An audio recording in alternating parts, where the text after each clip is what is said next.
Ibu boleh dimulai, Ibu. Silakan.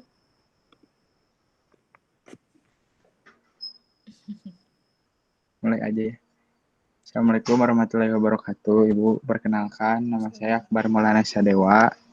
Mungkin yang lainnya juga boleh memperkenalkan.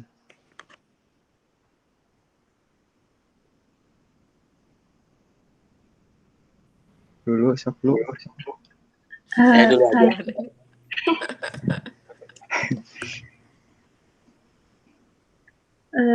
Saya Putri Regina Maharani.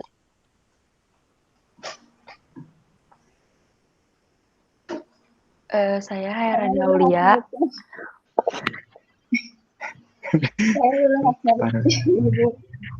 Saya Hairani Aulia. Saya Fajla Wasadinata, absen 16, Bu. Saya Fahira Nur Pratiwi.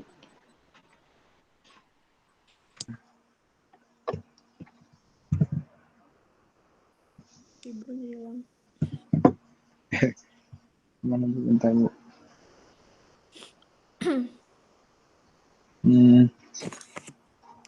Ibu, sebelumnya, Ibu apa kabar Bu?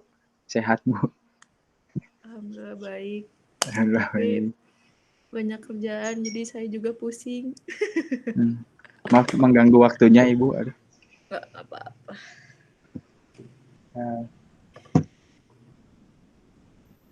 Ibu, Terima kasih juga buat waktunya. Iya, sama-sama. Ibu, kita boleh tahu tidak Bu, nama lengkap Ibu dan gelar Ibu, Bu? Boleh. Saya ketik. Enggak, Bu. Saya sebutin. Sebutin aja. Nama lengkap saya Rahma Nazila Muhammad, gelarnya SST MSI. Baik. Saya lulusan Polban, S2-nya di Taiwan. Baik Ibu. Ya.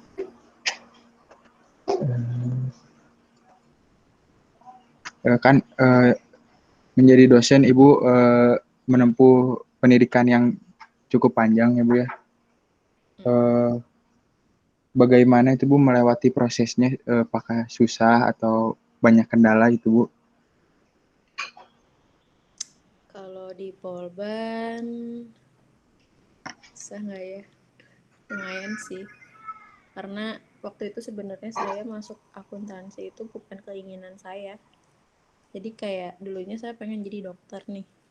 Terus kayak di tahun pertama setelah lulus SMA, saya coba ke 2 kampus yang berbeda, 3 kali coba untuk masuk fakultas kedokteran, tapi ternyata gagal. Akhirnya saya minta sama orang tua saya mau les aja gitu kan ya, les intensif gitu untuk mempersiapkan masuk kedokteran gitu. Tapi orang tua saya menolak karena biaya untuk les 1 tahun dengan kuliah itu kurang lebih sama. Waktu itu sekitar 10 juta kalau nggak salah. Dan akhirnya salah satu teman saya tuh kan masuk Polban.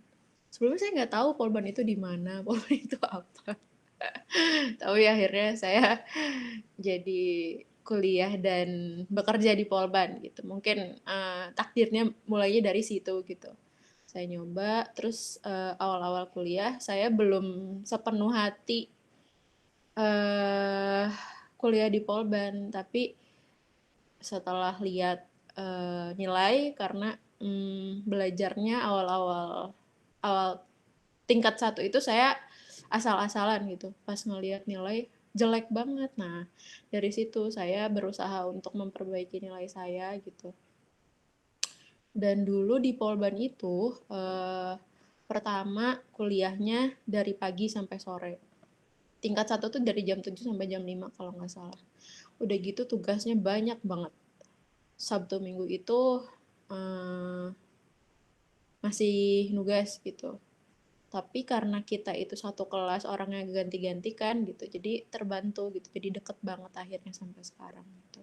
Kalau ujian sampai begadang-begadang gitu. Ya kurang lebih kayak gitulah kuliah di Polban. Terus pas di S2 di Taiwan, karena itu kali pertama saya tinggal di luar, jauh dari orang tua, dari kerabat. Challenge-nya bukan hanya di saat pembelajaran aja yang pakai bahasa Inggris gitu. Jadi kuliahnya kan pakai bahasa Inggris, kuliah pakai bahasa Inggris, tugas pakai bahasa Inggris, ujian pakai bahasa Inggris gitu. Tetapi juga secara personal gitu ada homesick gitulah, challenge-nya di situ juga secara personal, jauh dari orang tua, dari keluarga, kurang lebih kayak gitu. Tapi alhamdulillah semuanya terlewati. Dan sebelum saya ke Taiwan, saya juga sempat ngambil kelas profesi akuntansi di Unpad. Kuliahnya sudah selesai, tetapi karena saya tinggal ke Taiwan, ada satu tes lagi yang belum lulus gitu sampai sekarang, dan sekarang terkendala oleh corona, jadi saya belum menyelesaikan tes di luar Unpadnya gitu untuk dapat gelar dari Unpadnya gitu. Kurang lebih kayak gitu. Tapi satu hal, saya itu suka belajar gitu, tapi ngerjain tugas dan ujian saya nggak suka.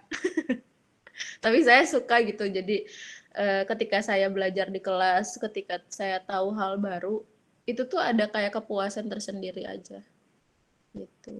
Kalian gitu nggak sih kalau misalnya ya saya ngerti suatu hal yang baru, ngerasa keren aja gitu sama diri sendiri, ih aku tahu ini sekarang, misalnya kayak gitu, kurang kayak gitu lah.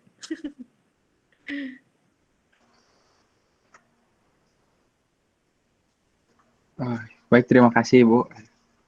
Sama-sama. Mungkin selanjutnya pertanyaannya dari Fahira, Ibu. Silahkan Silakan. Fahira.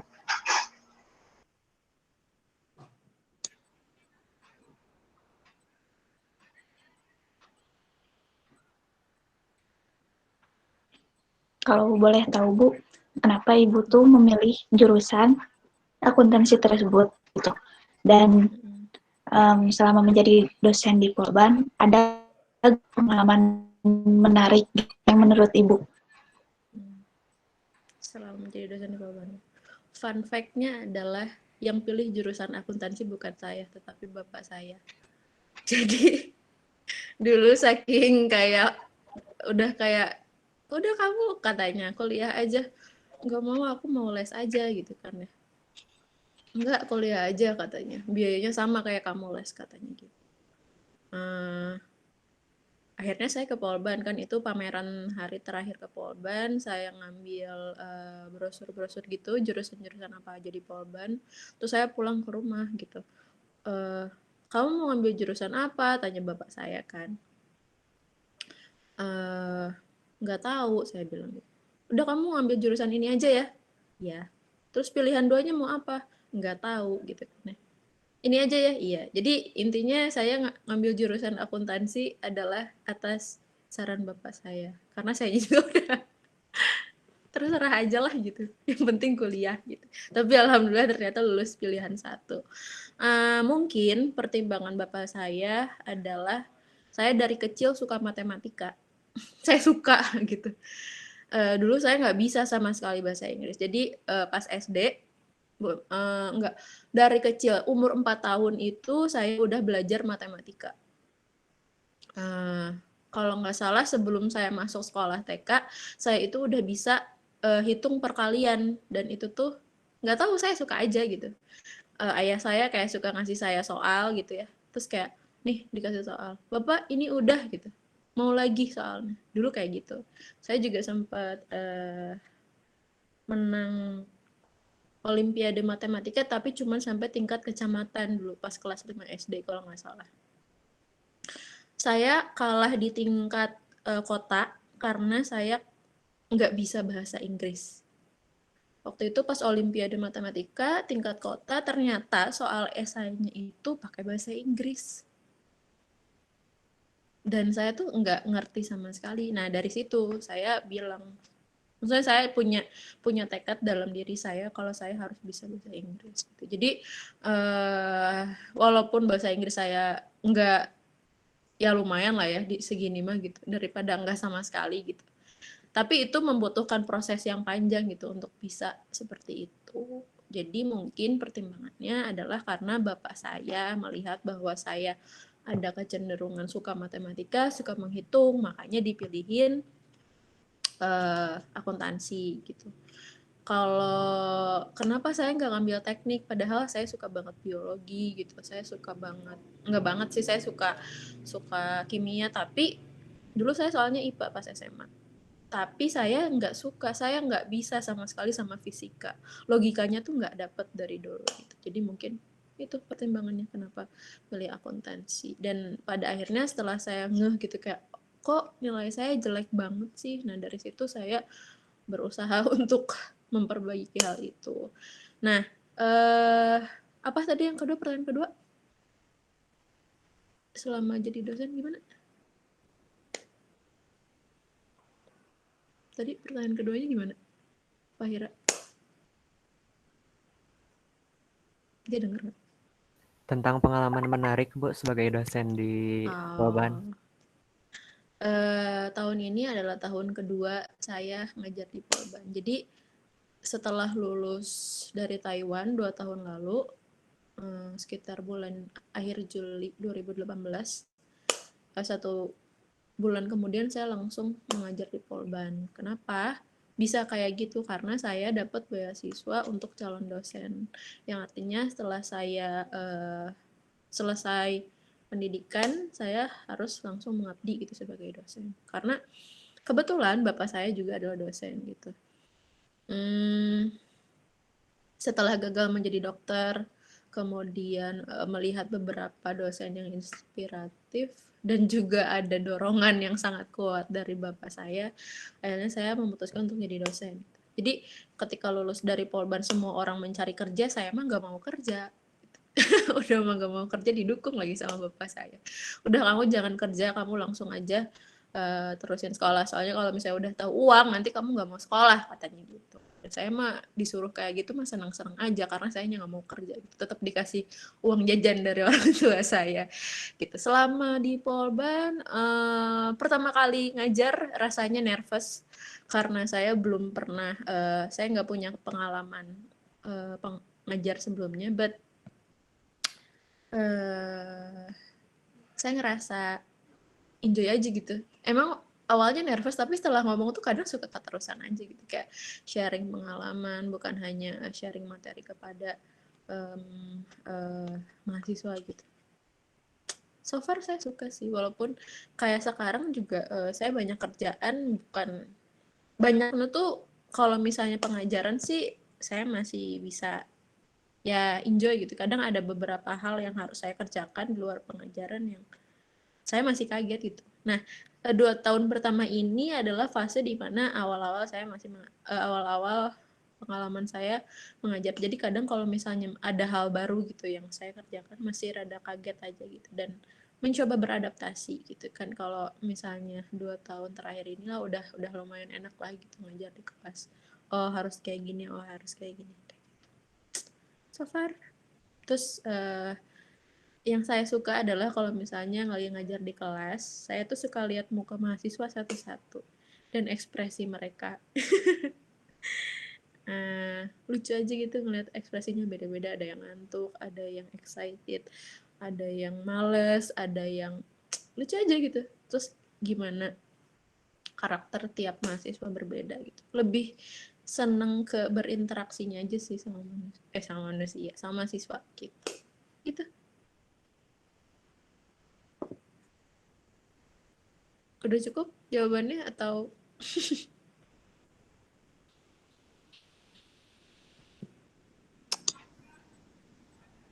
Sudah cukup Ibu. Terima kasih buat jawabannya. sama-sama. Selanjutnya bakal dilanjutin sama Regina. Ibu, saya mempunyai beberapa pertanyaan untuk Ibu. Yang Iya. pertama, selama Ibu menjadi dosen, menurut Ibu kualitas mahasiswa saat ini dan alumni-alumninya seperti apa, Bu? Kalau anak sekarang tuh pinter-pinter. Ya bukan berarti anak zaman saya nggak pinter ya. Cuman ada curiosity gitu. Dari karakter mereka itu berbeda dengan tahun-tahun sebelumnya. Mereka lebih curious, mereka lebih kritis gitu ya kalau nanya sesuatu. Dan saya pun akan excited dengan anak yang nggak diem gitu. Makanya kalau saya ngajar, saya cenderung lebih banyak nanya dibanding saya jawab duluan gitu. Cara menghadapinya pun berbeda karena background lingkungan kita berbeda. Kalian terlahir di mana di era di mana semuanya sudah mudah, smartphone dan segala macam gitu. Kalau saya tumbuh dengan transisi gitu. Untuk kualitas apa ya? Kualitas alumni pun kalau Polban mah jangan ditanya gitu karena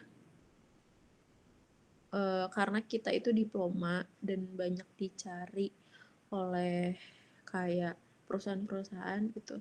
Kalau dulu teman-teman saya bahkan ada yang belum lulus pun sudah bekerja gitu.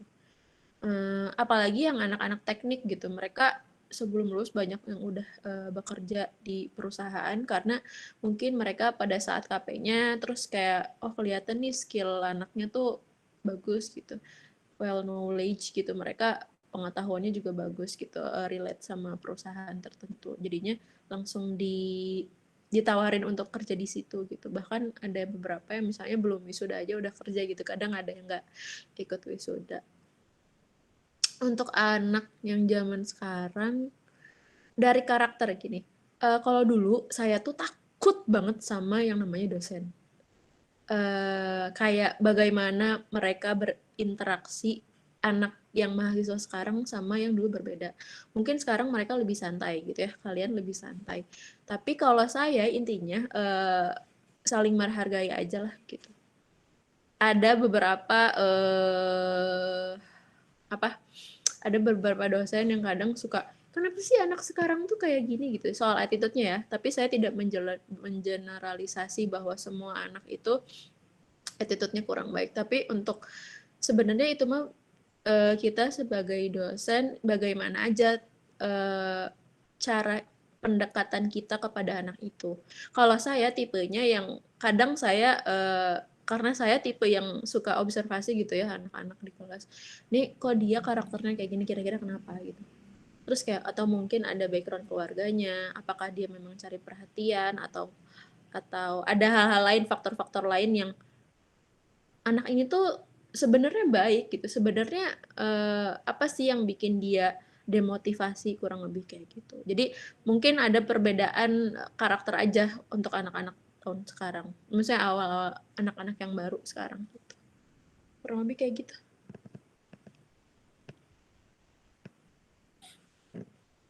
Kemudian pertanyaan berikutnya, kan mahasiswa ditekankan untuk ini ya Bu, mempunyai hard skill dan soft skill.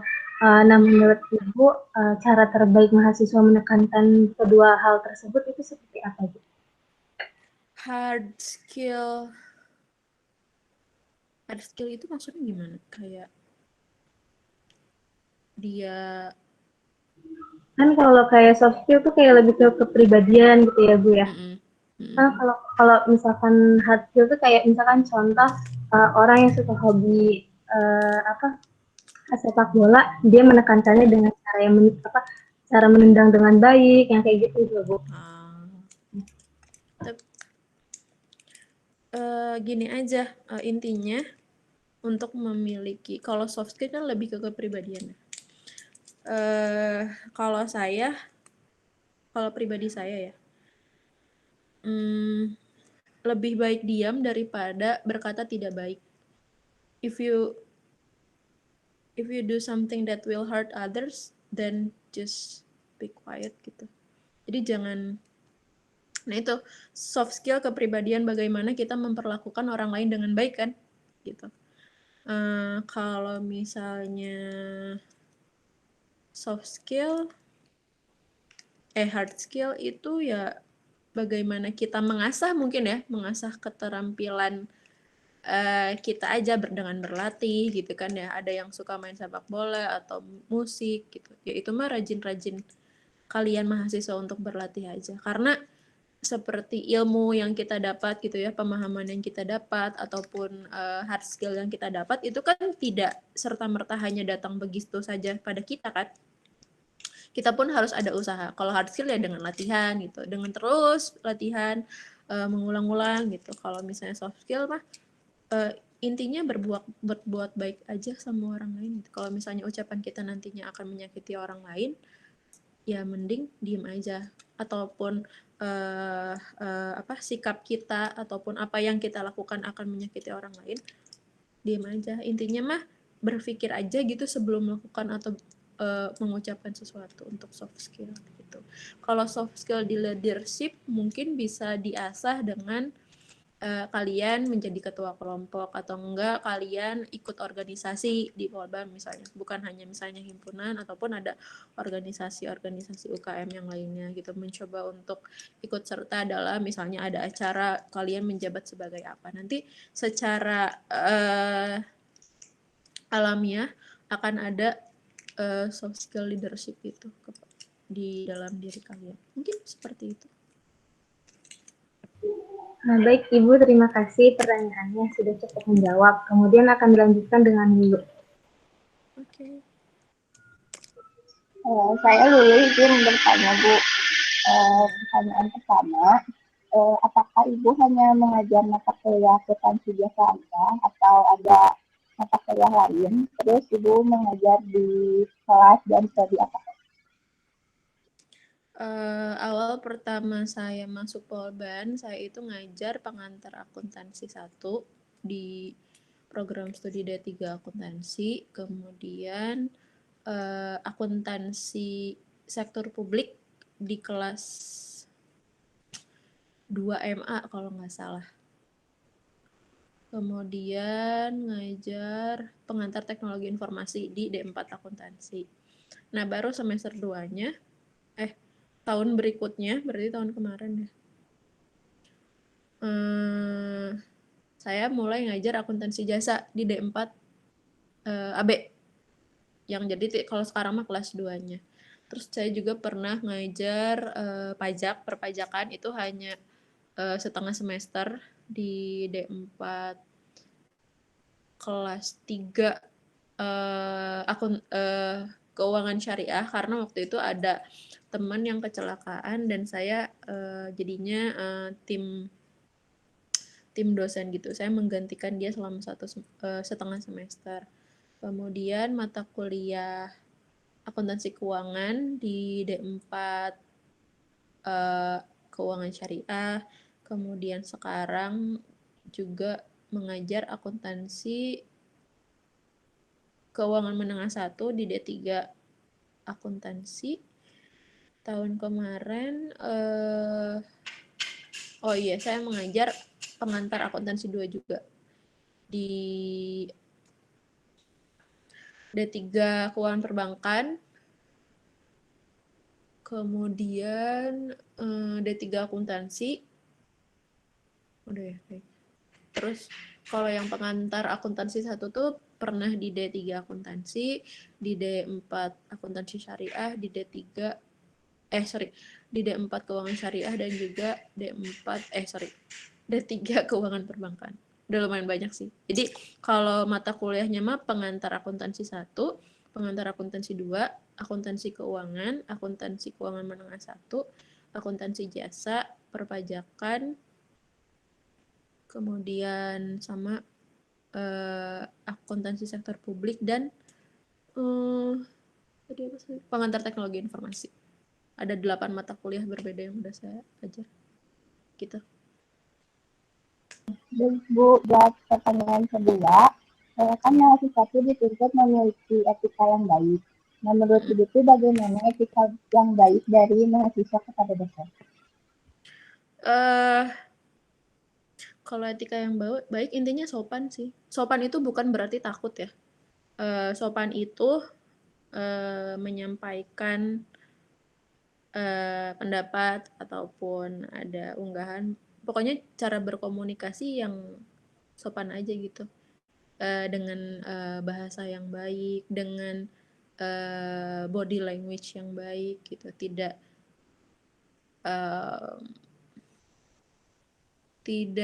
rude itu apa ya, nggak sopan ya, kurang lebih gimana cara menyampaikan yang sopan, tapi bukan berarti kalau saya pribadi bukan tipe dosen yang ingin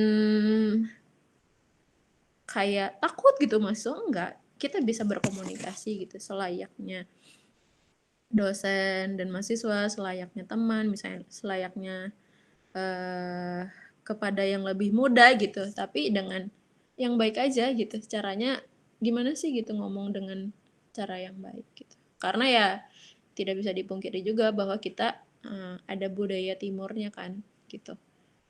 Kalau saya dulu tinggal di luar, ada beberapa perbedaan culture yang sebenarnya saya nggak apa-apa sih kalau diterapkan di Indonesia, tapi mungkin tetap aja gitu bahwa bersikap baik itu maksudnya bukan hanya mahasiswa kepada dosen aja, tetapi saya pun kepada orang yang jauh lebih tua gitu. Bagaimana menghormati kepada orang yang lebih tua dan menghargai kepada yang lebih muda gitu. Saya pun di kelas mencoba untuk menghargai kalian gitu. Kurang lebih bertutur kata dan berperilaku yang baik aja sih gitu. Terima kasih banyak ya Bu. Buat pertanyaan selanjutnya ada dari Hairani. Ibu, saya Hairani Aulia. Izin bertanya. Pertanyaan pertamanya, selama ngajar di Polban itu suka dukanya gimana sih, Bu? Suka duka. Oke. Sukanya, saya punya teman baru gitu ya, bukan hanya dosen-dosen tetapi juga punya teman barunya mahasiswa banyak banget. Itu tuh investasi, human investment. Jadi saya menjalin dalam tanda kutip hubungan ya. Karena siapa tahu mungkin di masa depan kalian akan membantu saya misalnya ketika saya membutuhkan sesuatu gitu. Ya bukan berarti setelah kita menyelesaikan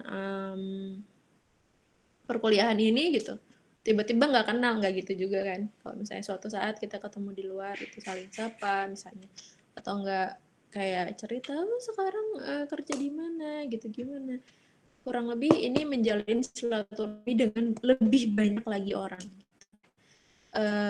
Sukanya karena saya sudah tahu gimana atmosfer di Polban itu, jadi sebenarnya saya nggak kaget sih.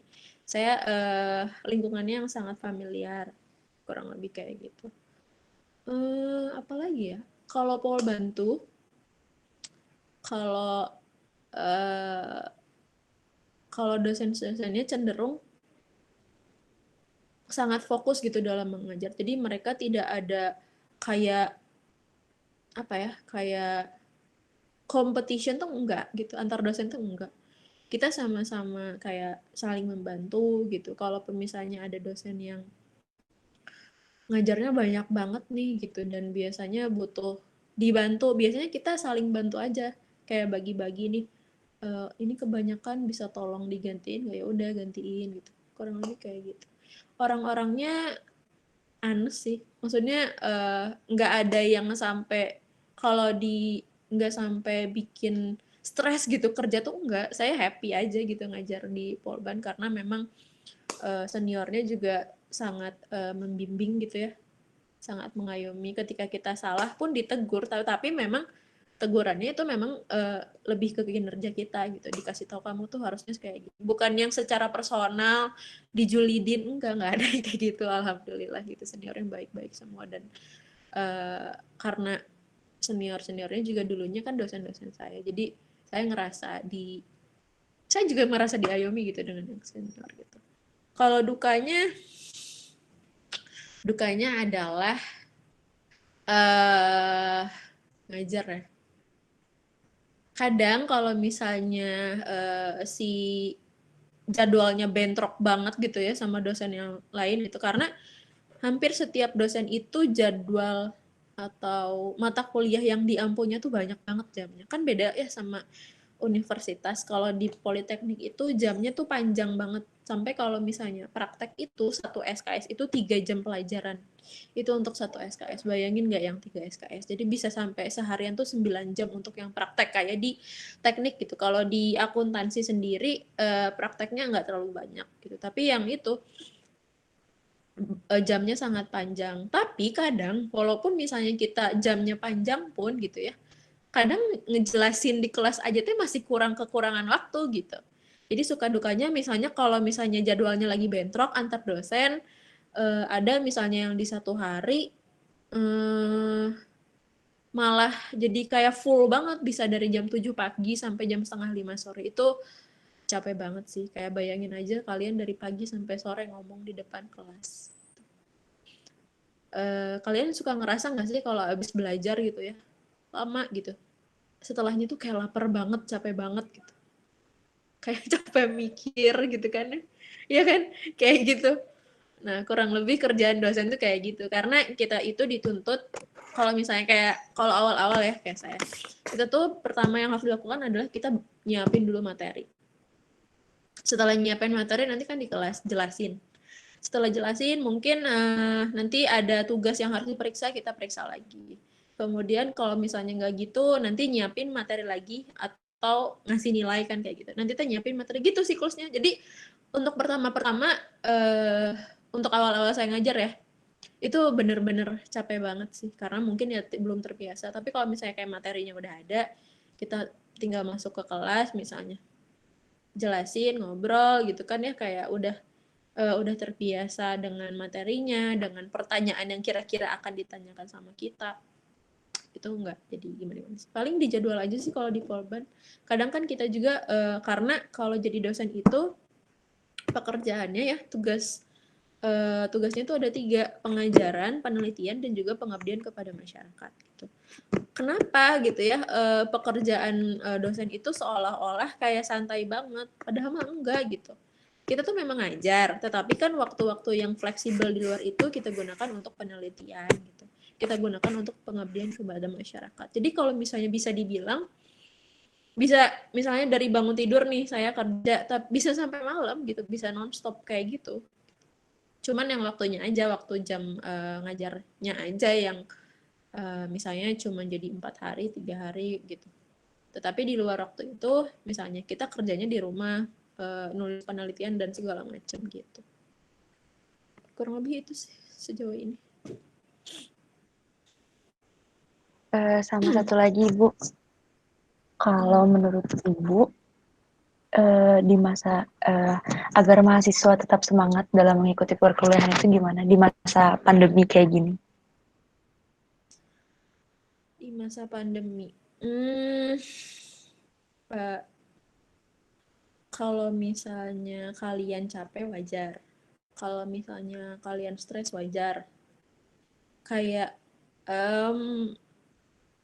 kamu stay sane aja teh itu teh sudah sangat prestasi gitu. Kamu bisa stabil secara mentally itu teh sudah sangat wajar gitu. Karena kemampuan tiap orang tuh kan berbeda-beda ya. Ada yang kuat belajar lama, ada yang enggak gitu. Ada yang kalau baca langsung ngantuk, ada yang suka baca. Kalau saya tipe yang baca dikit langsung ngantuk gitu. Saya tipikal yang visual. Saya pengen banget suka baca, tetapi saya nggak bisa gitu. Jadi buat kalian senyaman mungkin dengan proses pembelajaran ini gitu. Jangan don't be so hard on yourself. Kalau ketika kalian udah ngerasa capek, ya udah berhenti aja dulu. Gitu. Jangan maksain, tetapi ya gitu, niatnya adalah oke, saya coba jalani aja, oke, misalnya lanjutin dikit-dikit, kalau misalnya nggak bisa, saya udah nggak kuat gitu, udah berhenti aja dulu, istirahat dulu. Cari hal yang bisa bikin kalian seneng, cari hal-hal yang bikin motivasi kalian naik gitu ya. Nah, tapi perlu diingat setelah itu ada kewajiban yang tetap harus kalian selesaikan. Gitu. Dicicil aja gitu. Kalau nggak bisa dicicil ya udah deadliner juga nggak apa-apa, tapi beres gitu. Kalian misalnya have fun dulu, have fun, tapi diusahakan harus beres. Tapi saya akan sangat menyarankan jangan jadi deadlineer, because menyiksa sih sebenarnya. Tapi ya itu, mungkin kalian jadi deadlineer karena nyari dulu motivasi diri. Asal bisa ini aja, mengelola gimana target kalian tercapai gitu. Jangan sampai berantakan banget. Dan gini, kebetulan saya juga sekarang sambil online course gitu ya, sambil ngambil kayak kalian deh, saya jadi belajar lagi gitu. Dan apa ya, kalau karena saya dalam diri saya suka belajar gitu, yang tadi saya bilang, jadi ya udah gitu, ya udah coba menjalani aja, jangan terlalu menetapkan target terlalu tinggi, misalnya oh ya hari ini saya harus semuanya, enggak, ya udah jalani aja, dilakuin aja gitu. Let it flow aja gitu, jalanin dikit-dikit. Kalau capek ya udah istirahat, apa nonton dulu atau dengerin musik dulu atau keluar dulu beli makanan dulu yang enak atau minuman yang enak, jajan seblak misalnya. Nanti lanjut lagi gitu, istirahat lanjut, istirahat lanjut, jangan terlalu nge-push diri kalian, nanti malah jadinya stres gitu.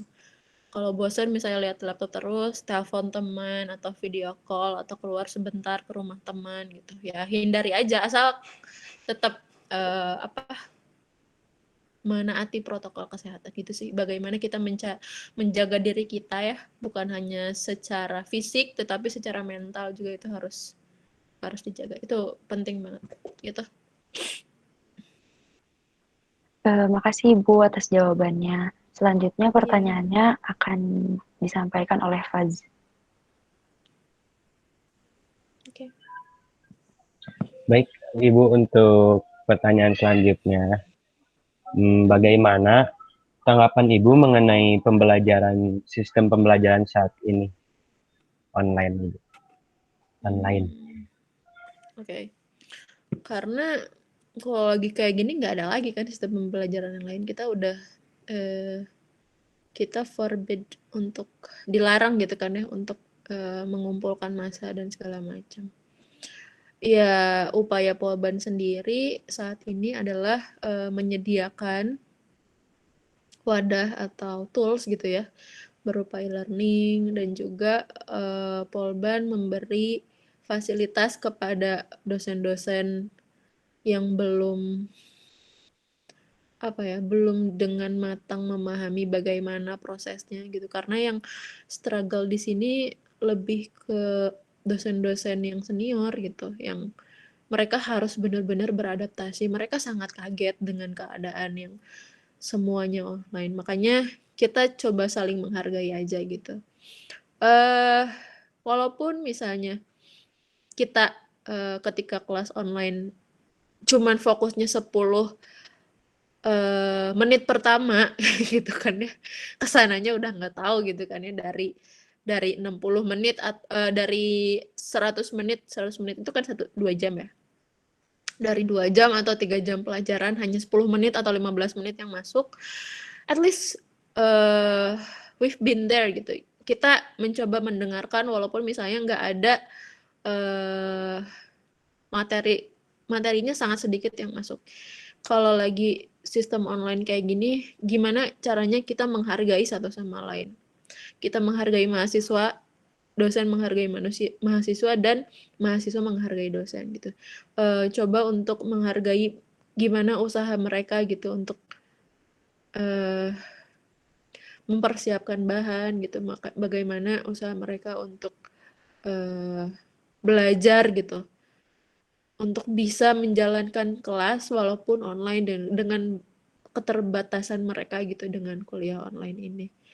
Kalau sistem pembelajaran online di Polban ini sudah cukup baik sih kalau menurut saya. Oke lah, misalnya semester kemarin masih banyak dosen-dosen yang harus adaptasi, tapi mungkin semester ini karena kemarin juga kita sudah ada workshop, jadi kita saling membantu untuk dosen yang belum terlalu mengerti bagaimana e-learning dan sebagainya. Mungkin beberapa dosen juga sudah bisa mengikuti, nggak terlalu kaget gitu dengan seiring berjalannya waktu. Gitu. Cukup baik sih sekarang. Kayak ini ada hikmahnya gitu ya, krisis ini tuh, pandemi ini tuh jadi dipaksa semua kalangan harus bisa menjalani atau mengoperasikan sistem pembelajaran secara online gitu. Indonesia beneran dipaksa aja gitu. Kayak seluruh daerah tuh harus bisa gimana kalau misalnya pembelajaran harus dilakukan secara online. Kalau di Polban udah cukup baik sekarang. Mungkin itu mah lebih ke kalian ya sih yang merasakan gimana setiap dosen yang mengadakan pembelajaran online ini, gitu kan ya. Oke. Untuk pertanyaan terakhirnya Ibu, bagaimana media pembelajaran yang efektif dalam keadaan seperti ini, Ibu? Efektif. Saya kira tools-nya pun masing-masing sama ya. Kayak e-learning dan Google Classroom juga sama kan, fitur-fiturnya kurang lebih kayak gitu. Kalian bisa mengakses materi, kalian misalnya ujiannya bisa lewat situ, terus ada absensi gitu. Untuk komunikasi juga sama aja, misalnya pakai WhatsApp, pakai Line atau Telegram atau yang lainnya juga sama sih. Jadi kurang lebih walaupun medianya berbeda gitu ya jenisnya, tapi kurang lebih fiturnya sama. Sebenarnya gini, pembelajaran online yang akan sangat efektif itu adalah ketika misalnya dosen itu kan udah ngasih materi nih. Dosen sudah ngasih materi dan mahasiswanya membaca materinya secara mandiri. Kemudian kita mendiskusikannya. Itu sih kalau menurut saya ya yang lebih efektif. Tapi kenyataannya setelah mahasiswa dikasih materi belum nggak tahu sih ya, ada beberapa yang baca, ada beberapa yang enggak gitu. Jadi ketika diskusi juga pada diam-diam aja, orang mereka juga nggak tahu gitu kan ya, belum baca materi apapun gitu. Jadi ya kita pun gitu ya sebagai pengajar harus tahu nih kayaknya ini metode yang baik untuk kelas ini tuh kayak gimana. Jadi kalau sepengalaman saya selama beberapa bulan terakhir ini, ketika saya cuman ngasih materi aja, belum tentu itu dibaca, belum tentu itu ditonton misalnya videonya. Oke lah, video mah tinggal klik, tinggal ditonton, masih ada kemungkinan. Ini kalau misalnya dikasih bahan bacaan, tidak ada jaminan bahwa itu akan dipelajari sama mahasiswa gitu. Jadi mau nggak mau saya juga tetap harus menjelaskan secara lisan. Walaupun misalnya saya juga nggak tahu apakah didengerin atau enggak misalnya gitu kan ya. Tapi ya at least tugas saya sebagai pengajar adalah menyampaikan materi sebaik-baiknya kepada mahasiswa gitu. Di luar mereka paham atau enggak karena tipe mahasiswa gitu ya. Setiap orang pun berbeda bagaimana dia memahami materi gitu. Ada yang dengan mendengarkan dia udah paham atau enggak, ada yang dia harus baca aja gitu setelah dia di kelas tetapi akan baru memahami setelah baca. Itu beda-beda. Tapi intinya di sini saya berusaha sebaik mungkin untuk bisa menyampaikan materi kepada mahasiswa, kurang lebih kayak gitu. Bener nggak sih ini tadi pertanyaannya? Nyambung nggak? Nyambung, Ibu. Oke.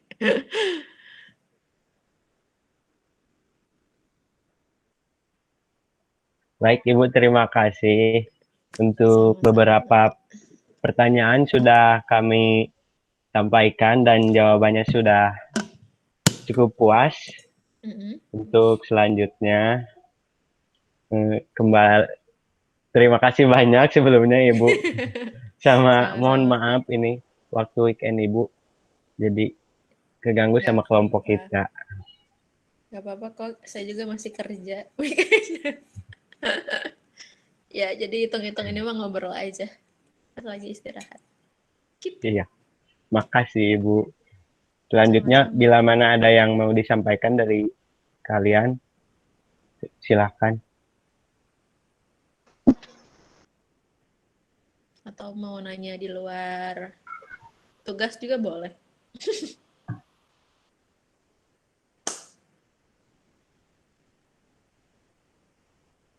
Kayaknya tidak ada lagi yang mau menyampaikan. Langsung aja Ibu ya ditutup. Oke. Terima kasih Good luck. banyak. Gimana Ibu? Iya, good luck buat tugasnya. Siap. Sok tutup aja. Terima kasih banyak atas pertanyaan-pertanyaan dari kalian dan jawab dari Ibu. Mohon maaf bila ada banyak kesalahan dari saya. Wassalamualaikum warahmatullahi wabarakatuh. Waalaikumsalam warahmatullahi Tremor saya. Kenapa? Nih, Ibu terima kasih banyak. iya, salah satu hal yang saya suka ketika mengajar atau ngobrol sama mahasiswa tuh ngeliat ekspresi kalian kayak barusan deh. Lucu soalnya. Dihibur. Santai aja sama tema. Oke. Ya Ibu makasih, emang orangnya tremoran saya mah. Gak apa-apa. It's okay. Manusia. Sudah? Makasih Bu. Sama-sama. Terima kasih Bu. Terima kasih Bu. Sama. Oke, saya sudah biasa meninggalkan kelas. Ruangan, sorry. Iya Ibu, Udah ya? makasih waktu Iya Ibu, luangnya. boleh. Ya. Makasih Ibu. Iya, sama-sama. Good luck ya buat tugasnya. Have a nice day. Semangat Ibu kerjanya. Iya. Doain ya, semoga lancar selesai semuanya. Amin. Amin. Semangat Bu. Ya, Assalamualaikum. Waalaikumsalam. Baik banget. Kurang deg-deg.